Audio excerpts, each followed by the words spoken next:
First part हम upload कर चुके हैं, जिसे आप देखेंगे बार बार और उनके नोट्स अपनी कॉपी में बना लेंगे।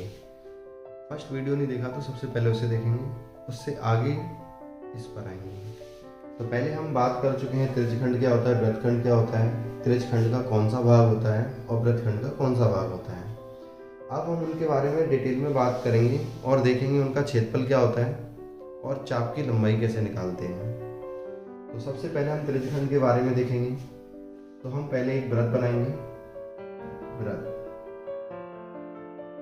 मान लीजिए ये आपका सेंटर, जिसे केंद्र बोलते हैं।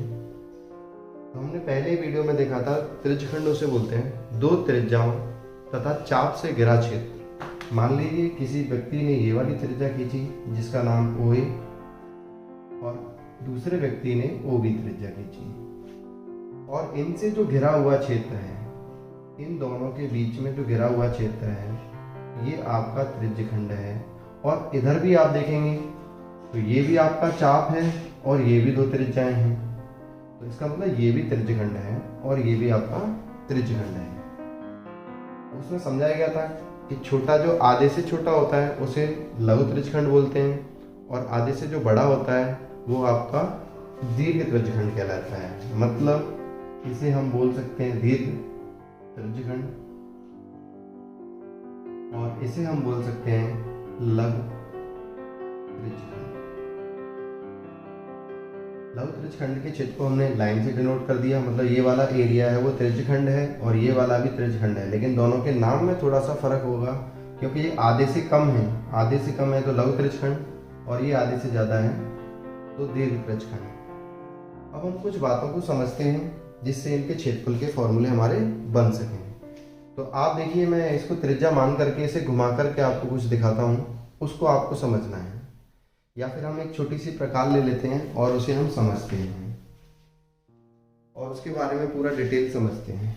जैसे हमारे पास ये प्रकार या ये आपके काम आती है, जिसे हम देखते हैं तो ऐसे करके ये त्रिज्यखंड है। अगर हम इसे ऐसे घुमाएं तो बढ़ता जाएगा क्षेत्र। इसका मतलब इस त्रिज्या को मैं अगर पूरा घुमाने के बाद इसी पर ले जाके रख दूँ, मतलब OB को उठाने के बाद इसी OA पर ला के रख दूँ, तो इसका मतलब वो क्या बन जाता है, वृत्त।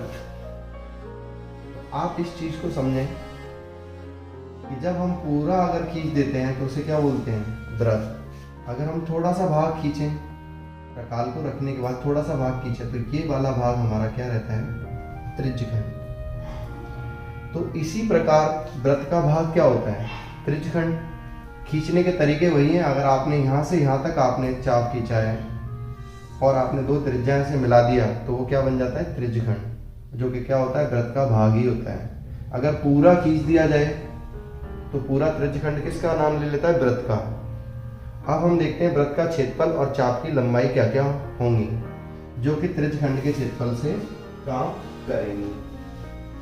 तो देखते हैं वृत्त का क्षेत्रफल आपने शुरू से पढ़ा है। वृत्त का क्षेत्रफल, वृत्त का क्षेत्रफल कितना होता है, πr²।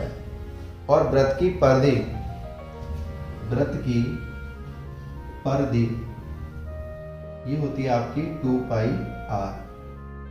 और वृत्त का हम इस प्रकार से टुकड़ा कर रहे हैं जिसे हम त्रिज्यखंड बोल रहे हैं, तो वो कौन सा है, एक तो आपकी दो त्रिज्या और ये चाप।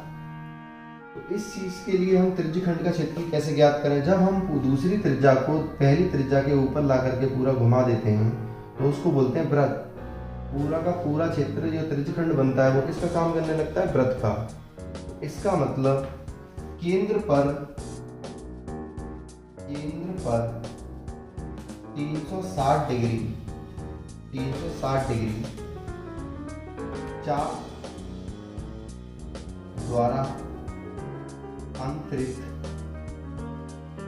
त्रिज्यखंड का क्षेत्रफल, त्रिज्यखंड का क्षेत्रफल क्या लिख सकते हैं हम, πr²।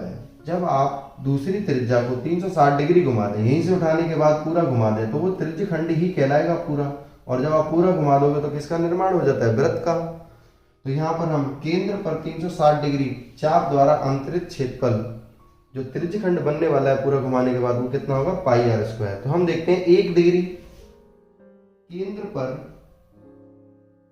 1 डिग्री चाप द्वारा अंतरित त्रिज्यखंड का क्षेत्रफल,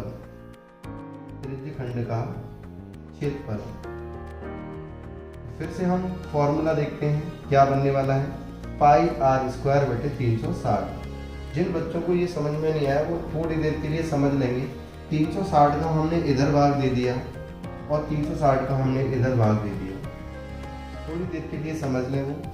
तो 360 से जब भाग लेंगे तो यहाँ बचेगा 1 डिग्री, और 360 से इधर भाग लेंगे तो ये पूरा का पूरा लिखा हुआ है। तो इसका मतलब केंद्र पर 1 डिग्री चाप द्वारा अंतरित त्रिज्यखंड का क्षेत्रफल, जो त्रिज्यखंड बनेगा उसका क्षेत्रफल कितना आएगा, पाई आर स्क्वायर बटे 360। चलो इसको यही हटा देते हैं क्योंकि टर्मिनोलॉजी में नहीं है, इसलिए इसको यहाँ से हटा देंगे। आगे देखते हैं। केंद्र पर थीटा डिग्री का मतलब 10 डिग्री होगा, तो 10 से गुणा इधर, 10 का गुणा उधर। अगर थीटा डिग्री बना रहा है तो केंद्र पर चाप द्वारा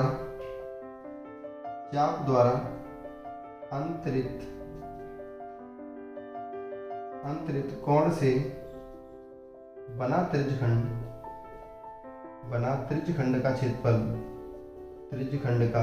क्षेत्रफल, जिसे शॉर्ट में क्षेत्र लिख देते हैं। तो कितना आने वाला है, जब थीटा डिग्री है, 1 डिग्री का आपको पता है इतना है, तो थीटा डिग्री का कितना होगा, पाई आर स्क्वायर बटे 360 मल्टीप्लाई थीटा। इसको हम इस प्रकार से भी लिख सकते हैं, पाई आर स्क्वायर मल्टीप्लाई थीटा बटे 360। यहाँ पर डिग्री नहीं आएगा, ध्यान करना, यहाँ पर डिग्री नहीं आएगा क्योंकि डिग्री तो यहीं का यही है। हमने बस थीटा से गुणा किया है और 360 से भाग दिया है। मतलब हम अगर सोच करके देखें तो हमने डिग्री को उधर नहीं ले गए, बस संख्याओं का भाग दे रहे हैं और संख्याओं का गुणा कर रहे हैं। इसका मतलब वृत्त का जो क्षेत्रफल होता है वो पाई आर स्क्वायर, और त्रिज्यखंड का क्षेत्रफल क्या होता है, पाई आर स्क्वायर का पाई आर स्क्वायर। नॉर्मली अगर हम याद करना चाहें तो बस थीटा बटे 360, इतने से ही हमारा काम चल जाएगा, याद करने के लिए इजी है। लेकिन जो बनाना चाहते हैं वो लिख सकते हैं, केंद्र पर 360 डिग्री चाप द्वारा अंतरित कोण से बना त्रिज्यखंड का क्षेत्रफल कितना होता है, पाई आर स्क्वायर। दूसरा, हम केंद्र पर 1 डिग्री का मतलब 360 से भाग दें तो इधर भी 360 से भाग देना पड़ेगा। इधर का तो कटने के बाद 1 डिग्री आ जाएगा, लेकिन इधर नहीं कट रहा तो उसको वैसे का वैसे ही रखेंगे। केंद्र पर थीटा डिग्री चाप द्वारा अंतरित कोण से बना त्रिज्यखंड का क्षेत्रफल पाई आर स्क्वायर थीटा बटे 360। अब उनको पता है कि जब थीटा डिग्री का निकालना है तो हम गुणा ही करते हैं, एक का पता होता है तो हम गुणा ही करते हैं। जैसे 1 किलो चीनी का भाव 50 रुपए है, जब 1 किलो चीनी का भाव पता है तो 5 किलो चीनी का कितना होगा, 5 का गुणा करते हैं। जैसे 1 डिग्री कोण पर जो त्रिज्यखंड बन रहा है उसका क्षेत्रफल इतना है, तो थीटा डिग्री पर कितना बनेगा, तो गुणा किया जाएगा थीटा का। तो इसलिए हमने यहाँ पे गुणा किया और हमारा फॉर्मूला बन गया त्रिज्यखंड का क्षेत्रफल जब केंद्र पर थीटा कोण अंतरित हो। क्या हो, थीटा कोण अंतरित हो। तो हमारा क्या क्या क्षेत्रफल रहेगा, पाई आर स्क्वायर थीटा बटे 360। अब हम ध्यान दें इस बात के लिए कि हम दोनों के लिए अलग अलग फॉर्मूले याद ना करें। दीर्घ त्रिज्यखंड में थीटा का मान 180 डिग्री से अधिक होता है। बस इतना याद कर लें कि थीटा का मान जब 180 से अधिक होता है, तो थीटा का मान जब 180 से अधिक है तो इसका मतलब अर्धवृत्त से ज्यादा है। अर्धवृत्त से ज्यादा है तो उसे क्या बोलते हैं, दीर्घ त्रिज्यखंड। तो जब हम कोण को यहाँ पे लिखेंगे तो जब हमसे वो दीर्घ पूछेगा, दीर्घ त्रिज्यखंड का क्षेत्रफल, तो हम ध्यान देंगे उसका मान 180 से ज्यादा होना चाहिए, चाहे कितना भी हो 180 से ज्यादा, लेकिन ज्यादा होना चाहिए। दूसरा, लघु त्रिज्यखंड का अगर क्षेत्रफल पूछता है तो थीटा का मान 180 से कम होना चाहिए। तो लघु त्रिज्यखंड में क्या है, थीटा का मान लेस देन होता है 180 डिग्री से। इन बातों का आप ध्यान रखेंगे जब आप क्षेत्रफल का फॉर्मूला याद करेंगे। हम एक ही फॉर्मूले से दोनों में यूज कर सकते हैं, लघु त्रिज्यखंड और दीर्घ त्रिज्यखंड दोनों का एक ही फॉर्मूला रहेगा, बस थीटा का मान चेंज होता है। तो थीटा हम फोटो से या फिर जो हमें डाटा दिया होता है क्वेश्चन से, उससे निकाल लेंगे। तो सबसे पहले हम उस पर भी बहुत अच्छे से ध्यान देंगे और यही क्षेत्रफल रहेगा। अब हम देखते हैं चाप की लंबाई। ये चाप की लंबाई कैसे निकालेंगे जो त्रिज्यखंड के उपयोग में आ रही है, तो उसके बारे में भी हम देखते हैं। इसको हम हटा देते हैं क्षेत्रफल को। तो आपको बोला जाता है चाप की लंबाई ज्ञात कीजिए। आपसे एक क्वेश्चन पूछा जाता है, चाप की लंबाई ज्ञात कीजिए। सबसे पहले जिनको चाप नहीं पता चाप क्या होता है, वो हमने पहले वीडियो में लिखा रखा है। चाप वृत्त का टुकड़ा होता है या वृत्त का भाग होता है। तो इसका मतलब अगर आप देखें तो ये चूड़ी वगैरह जो भी आप देखते हैं तो ये क्या है, पूरा का पूरा चाप है। अगर इसके टुकड़े कर दिए जाए भाग तो ये क्या हो गया, टुकड़ा। और टुकड़े को क्या बोलते हैं, चाप। फिर से दोबारा सबको जोड़ दो तो क्या बना लेंगे, वही वृत्त बना लेंगे। तो इसका मतलब हम देख सकते हैं केंद्र पर 360 डिग्री घुमाने पर, केंद्र पर 360 डिग्री घुमाने पर चाप की लंबाई कितना होता है, 2πr, जो कि परिधि के बराबर हो जाएगा। आप एक बात बहुत अच्छे से देखें, जब हम प्रकाल को केंद्र पर 360 डिग्री घुमा देते हैं तो उसको क्या बोलते हैं, वृत्त। जब हम क्वेश्चन करते हैं, छोटी क्लास से करते चले आ रहे हैं, जब थोड़ा सा घुमाते हैं तो उसको चाप बोलते हैं।